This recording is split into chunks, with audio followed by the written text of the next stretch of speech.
Welcome back to the Marvel Movie Minute, a daily podcast which we smash apart the films of the Marvel Cinematic Universe into 1 minute chunks so we can analyze them in scrupulous detail. I'm Kyle Olson from the Road to Infinity podcast. Hey, and I'm Rob Cabasco. And Kyle.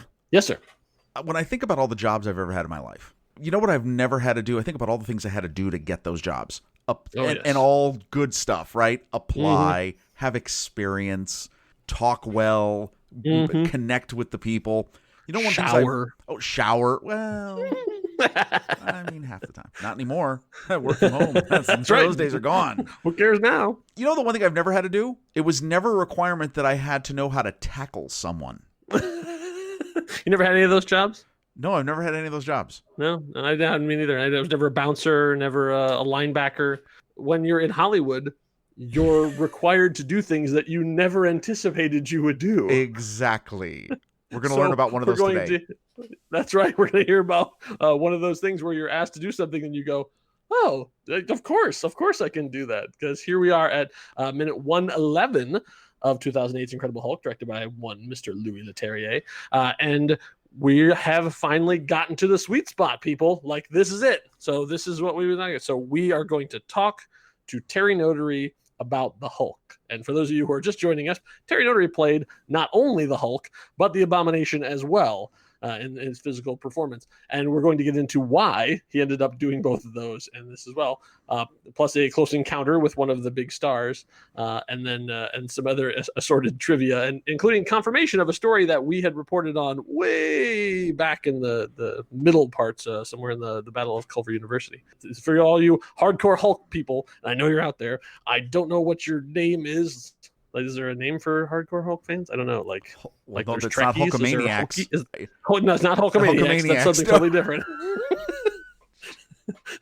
My gamma irradiated legion out there.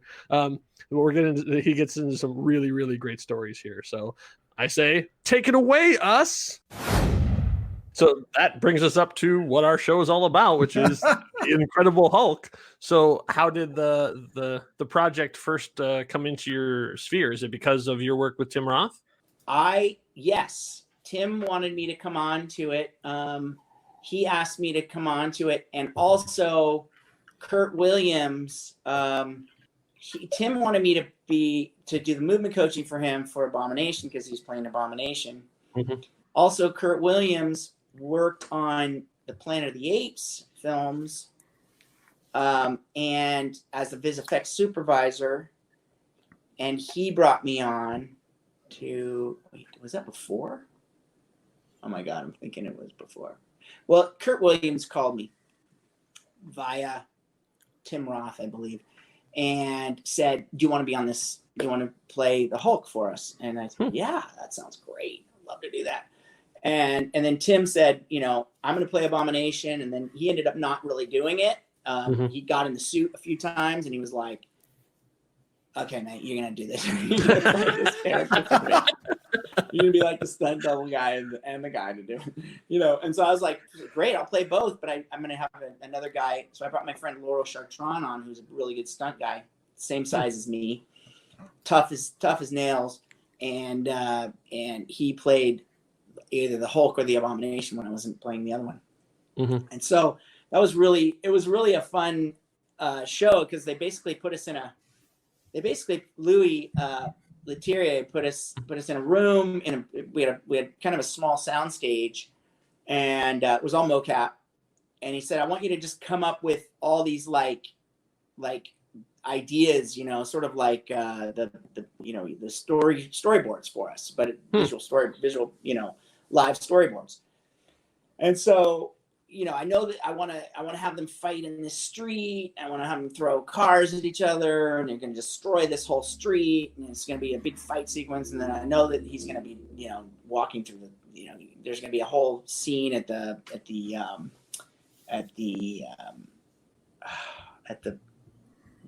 college there, at the campus. Oh yeah, the Culver University fight. Yeah, and so it was like, what is it? So we're like, okay, well, let's just play. Let's just figure it out, And so we kind of go off the script, and then Kurt Williams was bouncing in and out and coming back and bringing us storyboards that they were sort of taking ideas that we would come up with and then go back to the drawing board with the storyboard artists, and then they'd come back the next day with different storyboards for us, and then we go, okay, can you guys turn this into something alive? And we had editors that were like editing our footage right away.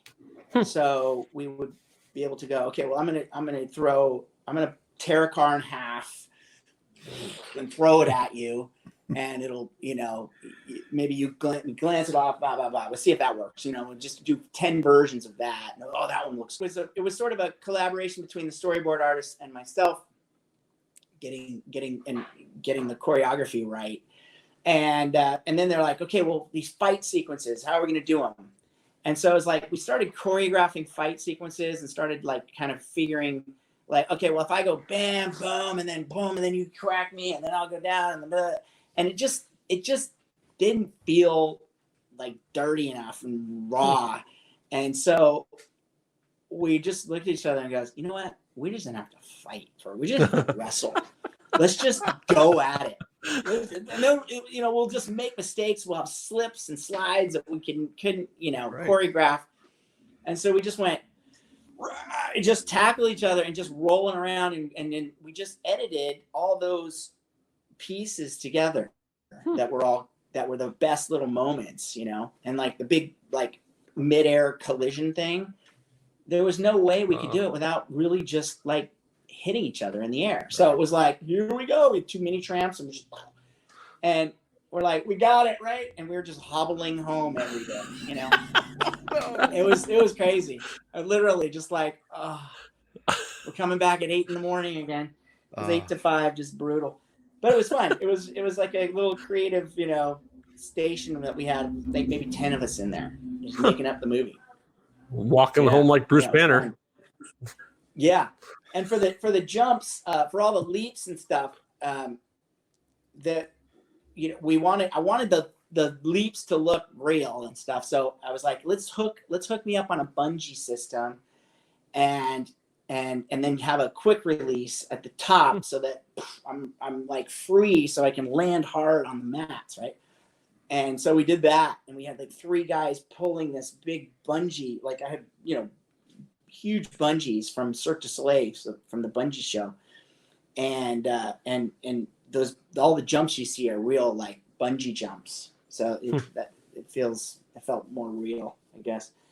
So on paper, it's 2 giant, strong green guys fighting. How did you approach the difference in how they were going to move so that you could tell sort of which was which during the fights? Well, the Hulk is sort of there was sort of a synergy and a roundness to him, sort of this like he was like so it was like a steel ball, right? And that's the analogy that I had in my head. It was like he would roll to a stop in time. So it'd be like,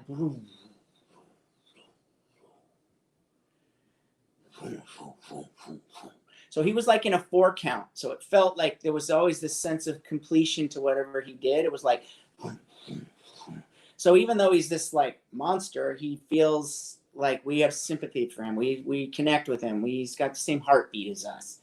And so everything would sort of roll to a stop or it was like there is a sense of completion. Whereas with the Abomination, everything was in like in a 1 count or a 3 count or a 5 count. So it was like always in hard edged stops. It was like, and so there was always these like tight, hard edges.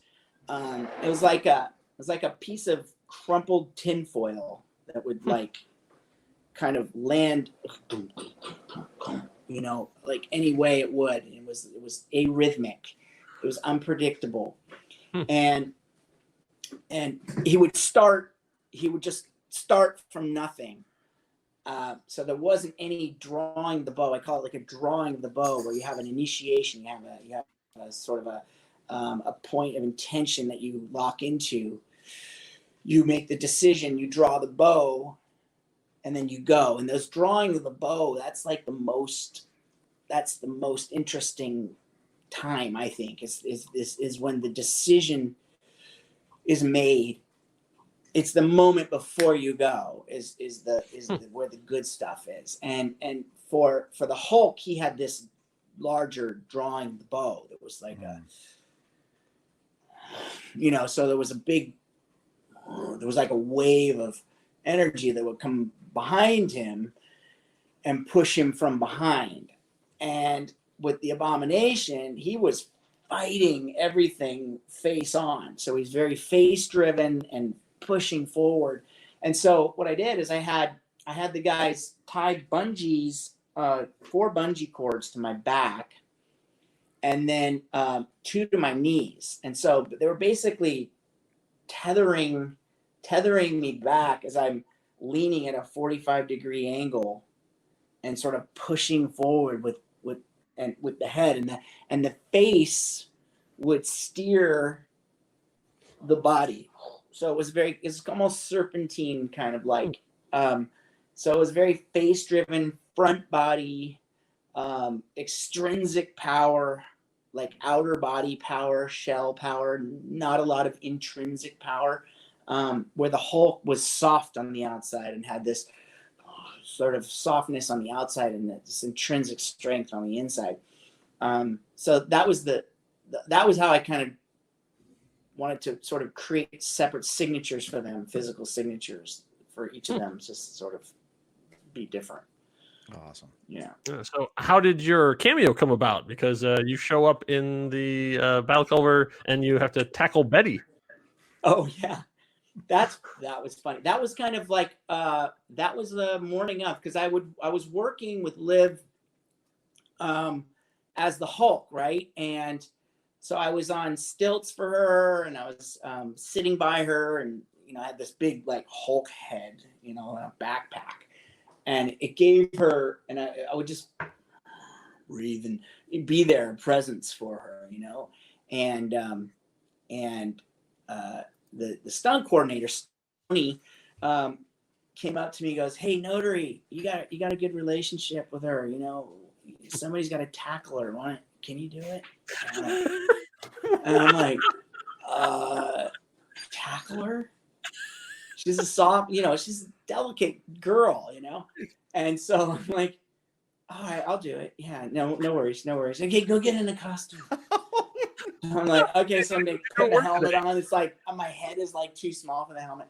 It's like, can we get a child-size helmet over here? And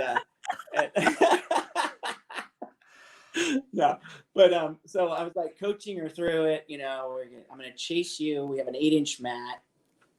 Basically, we're running to camera. She's running to camera, and I notice her and go, "Oh, yeah, I gotta tackle her." You can't let her get there, and so I'm like, I kind of walked her through the motions of like how I'm gonna grab you, and we're gonna go down, and just keep your arms like this, don't get your fingers involved, that whole thing. And it's like, oh God, lead actress here going down on a mat.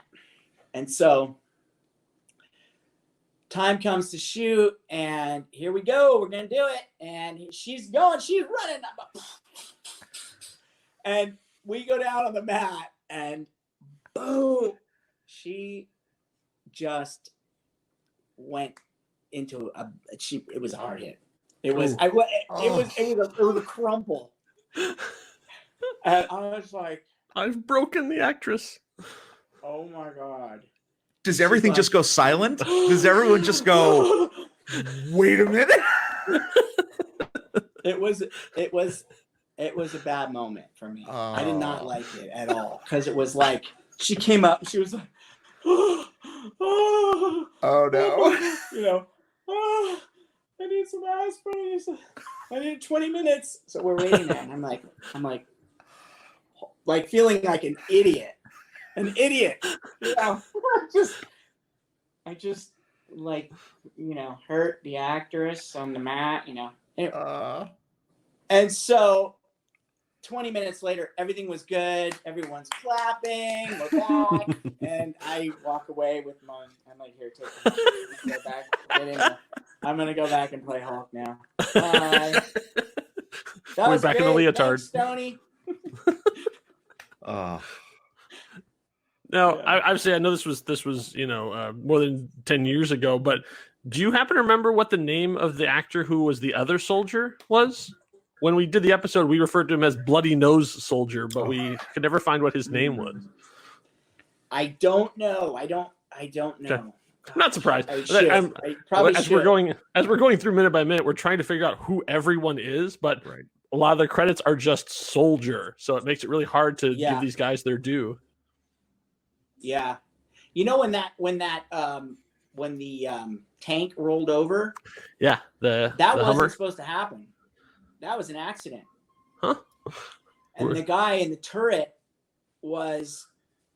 They were like, okay, well, should I strap in, to the, so I don't get jostled around and all that.